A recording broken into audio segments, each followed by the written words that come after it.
21st Century Entrepreneurship with Martin Piskarik. Good Judgment, Inc. is the commercial successor to this phenomenally successful research project. It is possible to improve forecast accuracy for individuals, for teams, for organizations. And you do that by mitigating cognitive biases, you do it by reducing noise, you do it by having effective information sharing on teams. And you get it at an organizational level by asking the right questions. What is it you're trying to forecast is as important as the forecast itself. That's what we specialize in, and we deliver our services by showing organizations how to do it themselves, because we have the best in the business and we can show you how to do it.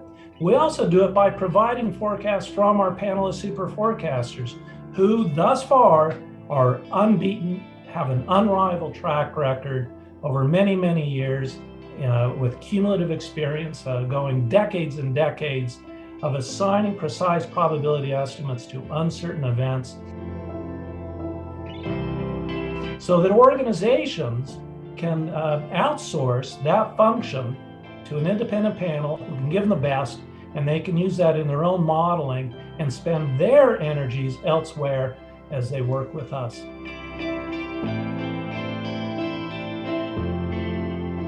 Do you have any book launch at the moment?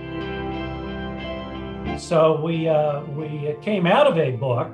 Okay. It's still in wide circulation called Superforecasting, that was a summary of the research project that the company came out of. We have two main things that we do at this point. One is we have launched a subscription service mainly directed toward institutions to help quantify uncertain geopolitical mainly events, but and also macroeconomic. That's our game, is to convert forecasts that are usually expressed in verbal language, maybe it'll happen, there's a distinct possibility, into precise numbers that you can then use in your modeling and that you can compare against our track record. So we have forecasts in particular on COVID, for instance, where, what's the caseload going to look like? We have a number that we can provide, not an opinion. But we also provide context, right? So alternative data will give you a number, but usually not context. Experts will give you a lot of story, but no number, no accountability. We're at the intersection where we do both. We'll give you the number, but we'll also tell you what's the driver, what are the risks, what are the key sources you should be paying attention to. And we deliver that mainly to institutional clients, but we also have a biweekly summary that we provide for individuals. The other main thing we do for our clients is provide training. So how do you do it, right? So the research project found out ways to improve individual and team-based forecasting accuracy. And we have distilled it down to what are the best practices that you as an individual or a team can do to enhance your own insight. And we deliver those best practices in interactive training sessions, mostly for organizations, but we also do it publicly. Those are our main two things that we're doing these days.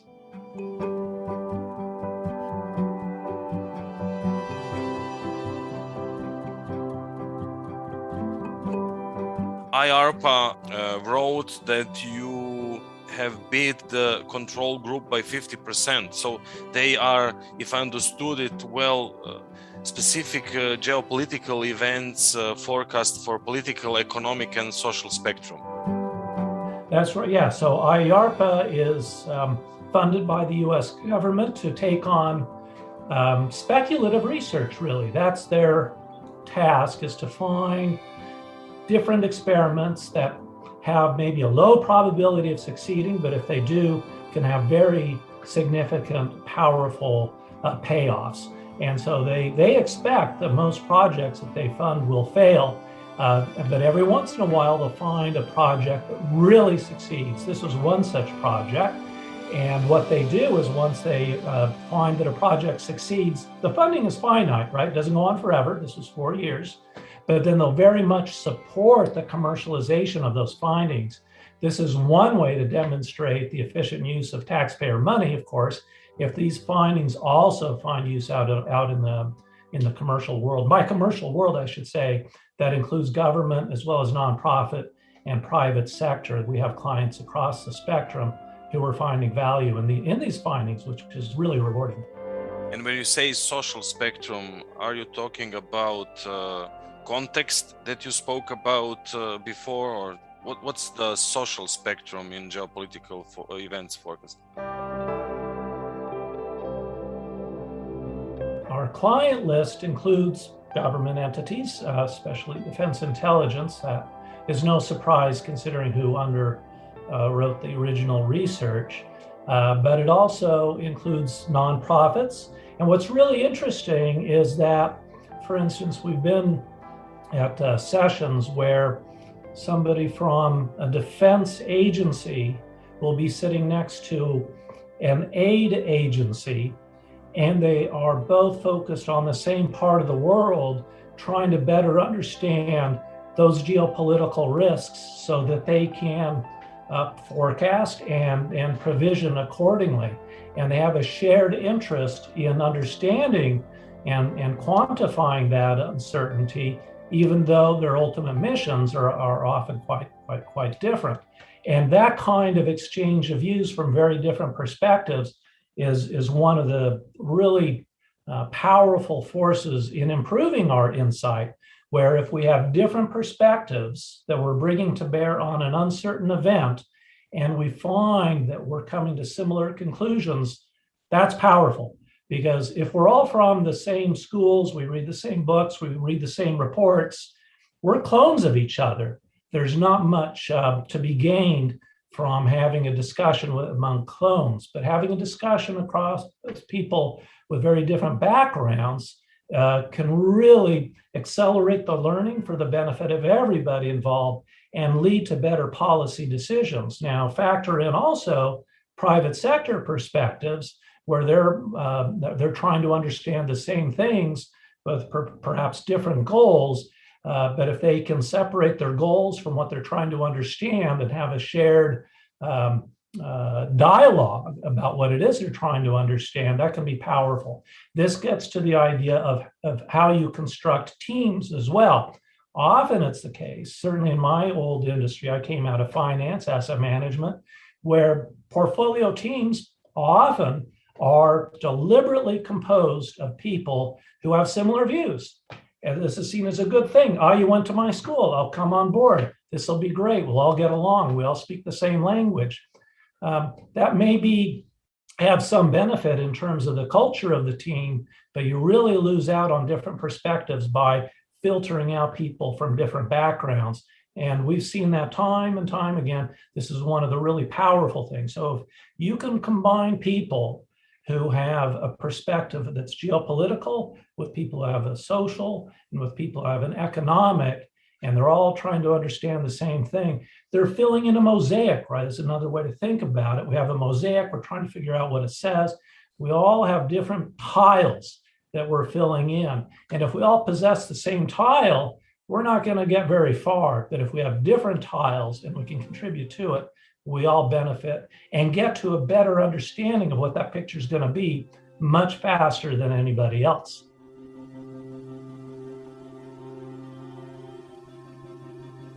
And for those forecasts, what are the input sources? So the input sources that we use typically are very much public, right? So if you have a team where you're working internally on something sensitive, you'll look to find diversity within your organization, and they'll have access to perhaps some sensitive information that is not public. So that's one area where you can use this kind of approach even without public information. But for most things that are really consequential out in the world, there is a lot of public information available. In fact, that's the thing. There's almost too much information available, and it can be bewildering. What information counts you should pay attention to, and which information is not terribly useful that you should filter out. This is a more formal way to think about that is you want to find information that correlates with what you're trying to understand. That's going to be signal. And you want to filter out data and information that does not correlate with what you're trying to understand. This is what Daniel Kahneman in his book with his colleague calls noise, right? This is information that does not give you an understanding of what you're trying to understand. And so having a team is one of the ways that you can efficiently identify the information that matters and boost your signal and filter out the information that does not, the noise.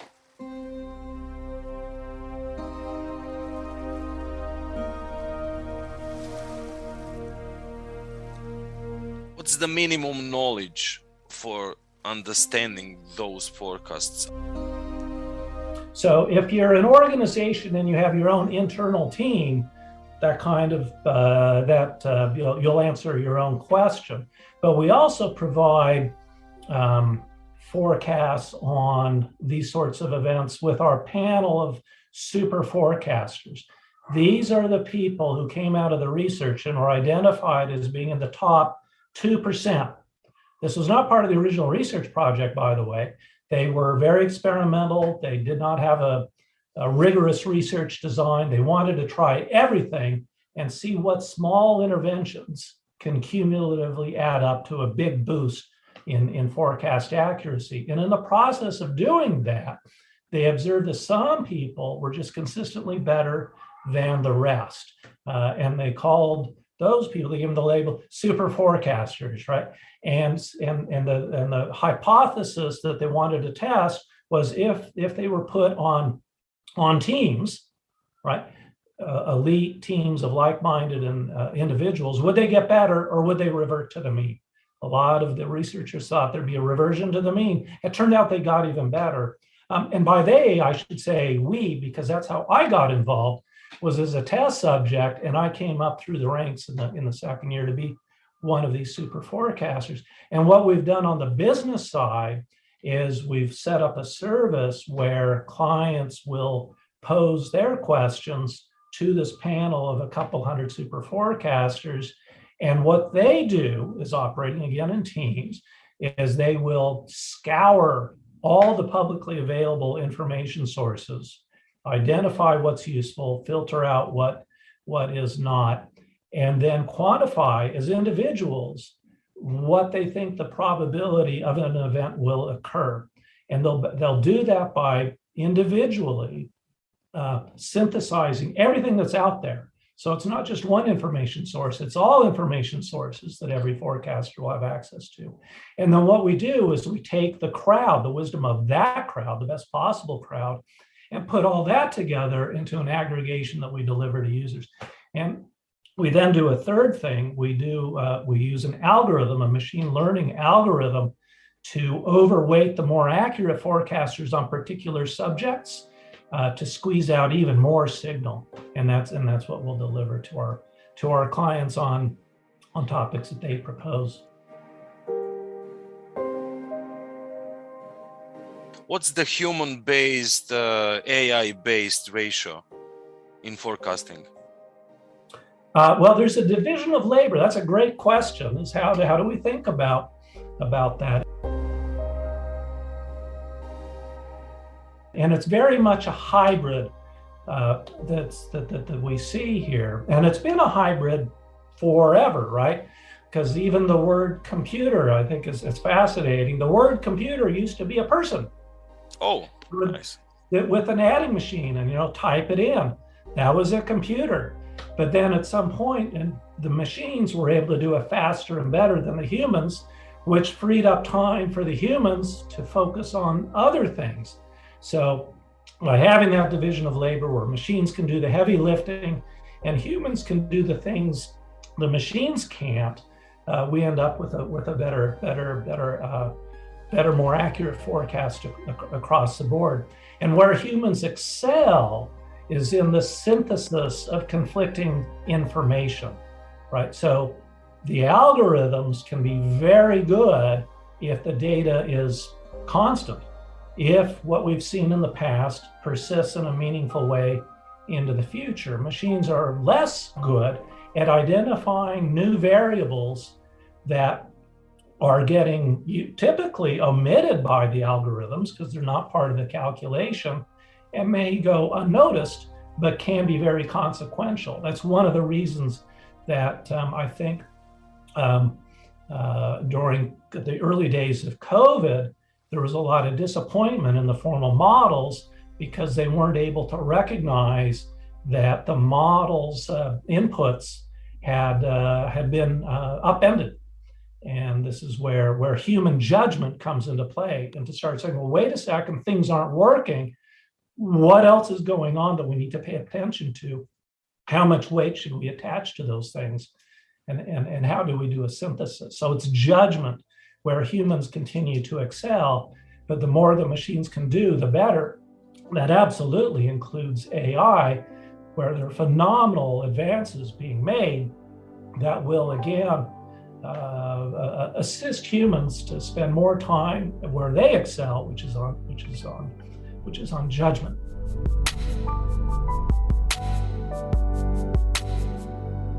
So you help those people with your training programs? For individuals and organizations where they want to bring these skills internally, they want to improve the wisdom of their own crowd, we will work with them to go through what are the best practices, what are the things that we can do to improve the way we quantify an uncertain future.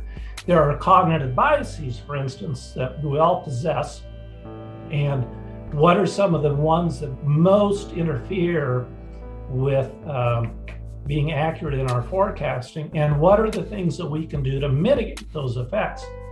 Cognitive biases, and they're cognitive biases we're talking about here, they can be really tough to completely remove, but there are things that we can do to offset them or minimize their effects. For instance, one of the big ones, one of the large ones is confidence. Most people are overconfident. Most people are so overconfident that if you tell them you're overconfident, they'll say, no, that's not me, that's that guy, right? So what we'll do in our training sessions is we'll go through some exercises where, oh yeah, lo and behold, that's everybody. We will all fall prey to being overconfident. And it's actually, I believe I had this right. Daniel Kahneman was asked recently, the Nobel laureate, if he could wave his hand and get rid of one cognitive bias for all time, what would it be? And he said, confidence, being overconfident. It's that pernicious. But there are things that you can do.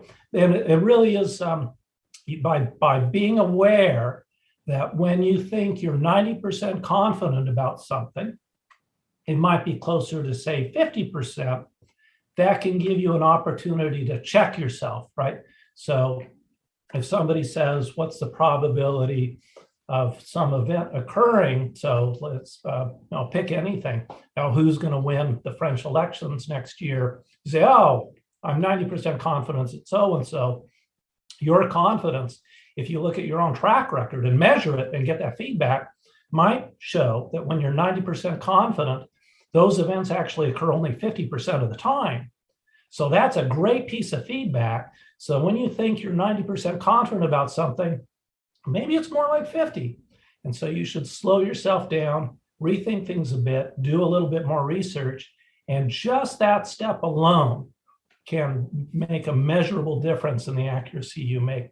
These are things that you can do that don't take a lot of time, but can pay huge dividends, like keeping confidence in check.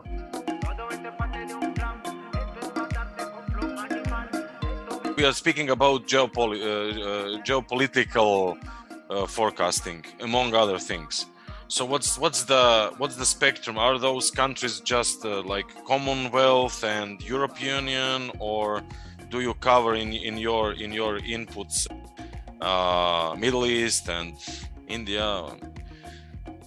Yeah, I should have sent before, and I will send after this. I'll send you some samples of the questions that we've been covering.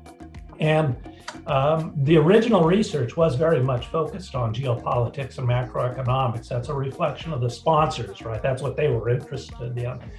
And it was an open question whether these same approaches would deliver similar results in other domain areas. And it turns out, yes. We look for, it's more the characteristic of the question that we're trying to answer that matters. If it's a topic where there's a lot of information that's publicly available, and that a lot of that information is in conflict, that's where this kind of approach pays the most dividends. If it's not public, then it gets it can resolve to chance or decisions made behind closed doors. So, for instance, a lot of topics related to the European Union policy decisions are decided in smoke-filled back rooms, right? And so, the leading countries will cut a deal without anything public going on. Where that goes on, this kind of an approach won't be terribly useful. The other is if there's already high quality forecasts available, for instance, in deep liquid markets, so forecasting the price of oil, there's really not much point to go to all this effort because you can just go to the futures markets and get a really good number. But that leaves a lot of the world where there's public information and a lot of uncertainty about how to interpret and quantify that, and that's our area, and those kinds of characteristics exist in many areas, not just geopolitics. It can be the launch of a new product. It can be the success of a new entrepreneurial initiative. It can be the potential for a new drug to deliver the desired results. It can be what is the probability that such a drug, such as the COVID vaccines, will be administered and accepted by an unpredictable human population, right? It's one thing to say that the pharmaceutical companies are on track to create a drug. It's a different thing to forecast whether people will take it. And you really need to have both elements. And it's that second area where this kind of an approach can be particularly useful. I got money in the bank, gun on my waist, third on the clear, I got one in the fifth. Any ethical issues regarding the forecasting future? Anything ethically questionable? Me as a forecaster, especially on more emotional issues, where I have a view about how the world should be, it can be quite challenging for me to separate my view of how the world should be to how I think probabilistically the world will be. I may have a view about an election outcome, and it makes it very difficult for me to put those beliefs at the door and put on my white lab coat when I sit down to make a forecast. But really, that's what I need to do if I'm going to be a useful forecaster, where my task is to deliver the best probabilistic estimate about whatever that question might be. And it gets more challenging the more emotional the topic becomes. And that's certainly the case, say, with COVID-related questions or anything involving disease outbreaks, anything where the consequences can be quite daunting to even contemplate, to check my beliefs at the door. But that's my job, though, and that's why it's so valuable when you're trying to put together a probability estimate that you do so in an environment where it's possible to check your beliefs at the door in that way. And so that's why we will pose questions very narrowly, very specifically. What is the probability of event X happening by date Y? We're trying to make sure that what I think the world should do is not influencing the way I'm forecasting about the way it actually will be. In many cases, it becomes too daunting.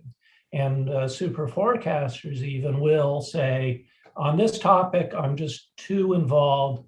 I'm going to step inside and contribute my talents elsewhere.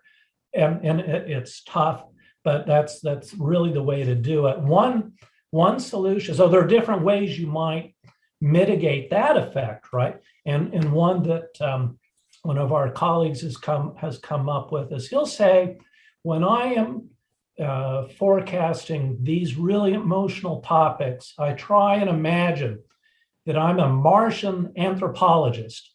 I'm looking at this from an entirely different planet and just trying to understand it and study it with as much distance, literally, as possible to come up with the best estimate I can as possible. It's not flawless by any means. It's not easy by any means, but it is the way to come up with what really matters, which is an accurate probability estimate that's independent of personal views.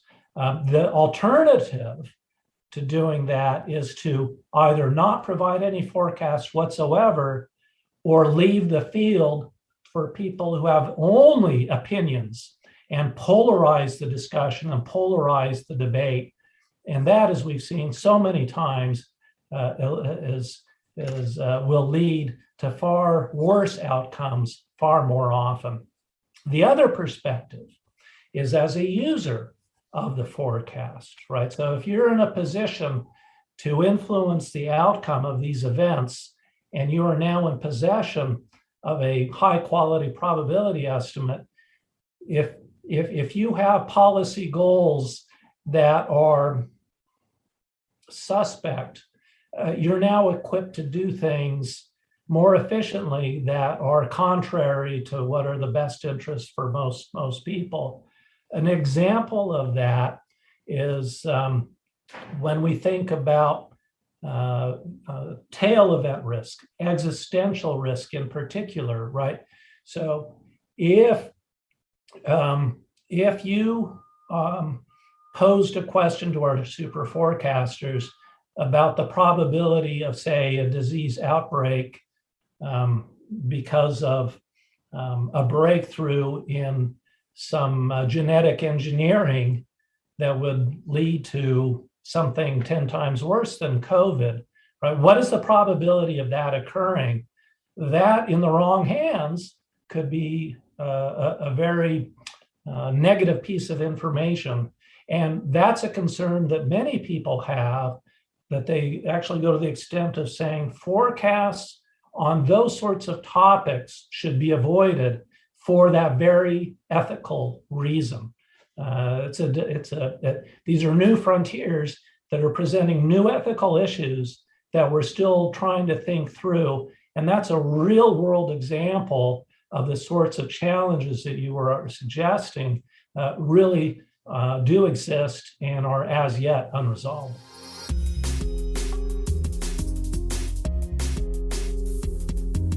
While I like to think that I've got an entrepreneurial spirit, I certainly did not come into this position with formal education about how do you be an entrepreneur. And I'd be really interested to know what percentage of entrepreneurs do have that formal background. Because here's one of the key findings that I think is immensely fascinating, is the role of experts versus skilled generalists in thinking about forecasting and uncertain events, right? So experts tend to be very good at telling us how we got to where we are. So in the case of COVID, experts were very good at saying, this is what happened, these are the, but where they did not do so well is synthesizing and putting it all together as all the variables got mixed up and new things came in that weren't in their formal models. And one of the reasons for that is that by definition, experts will have what Daniel Kahneman calls an inside view. they will be focused on the particulars of the situation in front of them. And the great example that Phil Tetlock gives in his book, and we've used it many times, is imagine you're at a wedding, right? And you're sitting next to me. And I go, so what do you think the odds are this one's going to succeed, right? And after you are horrified that I would ask such a question, you'd say, well, look, it's a happy couple. It's a match made in heaven. Of course, this is going to last. But here's the thing. Imagine that you have the even worse luck of going to, say, 1,000 weddings with me. And you come back in 5 years, not all 1,000 are going to make it. There's going to be some percentage that do and some percentage that doesn't. And that's going to be informed by the outside view, as Kahneman calls it. What does history tell us? What is the comparison class for these things, for marriages in this case, to succeed? And maybe it's like 50%, not all of them. So now when you are asked at the next wedding you go to, the first question you should ask yourself is, well, what's the base rate for marriages to succeed? Because the reality is the happy couple is noise. That is not information that will correlate with the outcome, because how many weddings have you been to where there's not a happy couple? So ignore the happy couple, ignore the top hats and tails, and start with the base rate instead. And then you start to synthesize and weave in the particulars of the situation. And how this relates to forecasting is when you're thinking about uncertain events with a limited data set, the experts will tend to be focused on that inside view. They're not going to be focused on looking for different base rates and combining them the way a skilled generalist will. So how does this relate to entrepreneurship? Well, entrepreneurs usually are going to be, by definition, convinced that they have got the thing and they're going to avoid all the mistakes that everybody else made because they're special. But the thing is, being special is a conclusion to be made, not an assumption to start with. You should, if you're going to be a successful entrepreneur, if you take a super forecasting approach, is say, okay, what is the base rate for entrepreneurs to succeed? Okay, now, and maybe get a little narrower. What area am I in? And what does that base rate look like? And then you can start to narrow in and find out the ones that didn't make it. What did they do that caused them to fail? And what did the ones do who succeeded lead them to succeed? And the thing is that if you are formally trained to be an entrepreneur at business schools and the like, maybe, and I'm only speculating here, you may come pre-equipped with models of the world that are insufficiently flexible to adapt to the inevitable mistakes that you're going to be making. Now, what is the base rate for major pivots for entrepreneurs? It's probably pretty significant. I hear different numbers. I'm not sure just what the right number is, but it's going to be more than one. And expecting to learn from mistakes, I think, is probably something that we see pretty prominently in successful entrepreneurs. So that's certainly something we've experienced by all means as we try and commercialize these research findings and turn it into a business. Is yes, indeed, we've taken some paths that did not work. And yes, indeed, we've had to pivot and learn from those mistakes and try and do things that will improve our odds of success. Our super forecasters, by the way, are spread across the world. They are on every inhabited planet. They all speak multiple languages on average. They have multiple degrees on average. But what they all have in common is that they have years of experience at being expert forecasters. And that is valued by our clients also around the world. Maybe a third in North America, a third is in Europe, especially the United Kingdom, and a third the rest of the world. And it's spread across areas too, a lot in government and defense intelligence, but a lot are in finance. That's where a lot of our work has been, is with asset managers who by definition are trying to quantify an uncertain future each and every day. And like us, they keep score each and every day. And like us, they are comfortable being held accountable for their views as they keep score. So we found that to be particularly rewarding. But this is something that's in the air. It's not just us, other firms, there's other research that's going on where this kind of an approach to thinking about an uncertain future is getting broader recognition, especially in pharma, especially in energy. It's becoming customary for economists even to, when they give their forecast, they'll give not only a number, but the probability that they think that that number will be met. It should be, if we do it right, as customary to attach a probability to a forecast about anything as it is in weather and as it is in sport. It's perfectly normal to say what the odds are of a team winning. It's perfectly normal to say what the odds are of rain a week from now. It should be just as normal to say what are the odds of an election outcome being this way or that. And that's really a big part of our mission. And it's gratifying to see that it's a mission that is shared increasingly in the public, private, nonprofit sectors.